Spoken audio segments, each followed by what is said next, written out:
E o lume que se iniciou en Ponteareas que pola acción do vento forte enseguida colleu rumbo cara a Redondela e Pazos de Borbén, que sufriu un dos peores incendios do sur da comunidade. Imos comprobar agora como está a cousa. Houbo moitos desaloxos por culpa deste lume do que os veciños de Metrio non dubidan que foi intencionado. Hola, compañeiro. Sí, os veciños teñen moi claro desde o primeiro momento que se trata de lumes provocados, entre outras razóns, porque son moitos os focos onde empezou o lume ao mesmo tempo, que foi en distancias, a verdade que era moi difícil de explicar, que era moi absurdo pensar que eses incendios, máis as horas que se produciron, que foran causas de accidentes. Teñen moi claro os veciños, e como dicíamos, así viñamos recollendo ao longo de toda esta mañá o traballo que levaron ao longo de toda esta madrugada, que levan moitísimas horas traballando os veciños, pero tamén os do Exército, os da UME. Temos connosco o responsable de todo o dispositivo da UME, que nos acompaña agora mesmo, Álvaro Díaz. Moi bons días por acompañarnos. Bos días.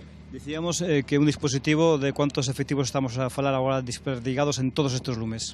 Pues ahora mismo somos unos 538, pero están viniendo más personal de refuerzo, con lo cual yo calculo que a las últimas horas de hoy ya rondaremos los 700 efectivos.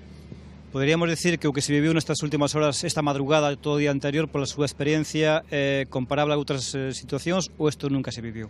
Es incomparable. La verdad que lo que hemos visto ayer no lo habíamos visto nunca, y nosotros ya tenemos una cierta experiencia en el tema de incendios forestales, sobre todo en Galicia, porque es donde más intervenimos, pero lo que vimos ayer no lo habíamos visto nunca.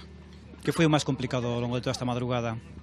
Lo más complicado es que cuando hay bienes materiales o personales afectados, lógicamente la tendencia humana es a acercarse al que está ejerciendo las labores de extinción e encaminarlo hacia su propio bien. Lo cual genera situaciones de mucha tensión, porque claro, el dispositivo de extinción está siguiendo unas instrucciones en función de unas prioridades que marca la dirección de la emergencia, y que evidentemente no se puede estar al interés particular de cada persona, pero es comprensible, pero también tienen que comprender que nosotros tenemos que hacer lo que nos han pedido que hagamos. Poderíamos decir que agora mesmo a situación está controlada ou é moi pronto para dicilo?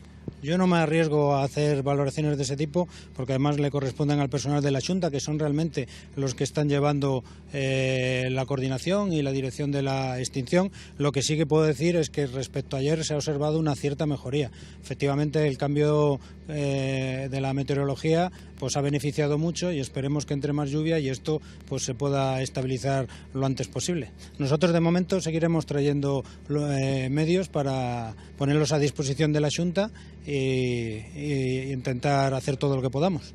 Comentábame, xa para rematar, que todos os veciños o levan dicindo ao longo de toda a noite, ao longo de toda a mañá, que estes lumes foron todos provocados. Por a súa experiencia, Amanda Home pode estar detrás de todo isto, non?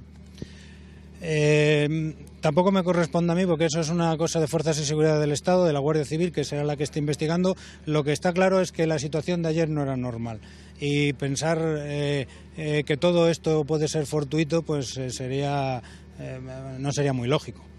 Muy ben, pues Álvaro Díaz, el responsable de todo este dispositivo da UME, enhorabuena polo traballo feito, e a ver se nos chove xa dende unha vez por todas. Muchísimas gracias a ustedes. Bueno, pues escoitaron vostedes o responsable deste dispositivo da UME, que, como decíamos, está traballando arreo en todos os lumes espallados por a xeografía galega, que a situación ainda moi pronto para decir que está controlada, pero sí que mellorou en comparación co que se vivía ao longo de toda esta madrugada pasada.